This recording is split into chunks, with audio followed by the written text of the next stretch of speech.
Hello বন্ধুরা, এই হচ্ছে আমাদের জামাই ষষ্ঠীর সব মিষ্টি।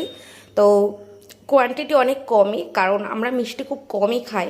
তো এখানে অনেক রকম ভ্যারাইটিস আছে। তো চলো কি কি আছে তোমাদের সবার সাথে শেয়ার করি।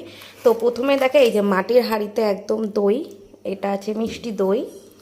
এখানে আছে এটা যত সম্ভব কালাকাঁদ, হয়তো মা এনেছে, আমি ঠিক নামটা বলতে পারছি না। আর এটা আছে ওই সর ভাজা, যেটা বলে না, সর ভাজা। এখানে আছে ছানার জিলাপি এটার মধ্যে। মানে মা জানে আমরা কোন কোন মিষ্টি ভালোবাসি, ঠিক সেই সেই মিষ্টিগুলো এনেছে। এর নামই হচ্ছে মা। তো এখানে আছে রসগোল্লা, আর এখানে আছে মালাই চপ। এটা মানে এই সব কটা মিষ্টি আমরা দুই বোন বা আমার বড়রাও খুব ভালো খায়, এই সব রকম মিষ্টি আর কি। তো মা একদম বেছে বেছে নিয়ে এসছে। তো চলো টাটা।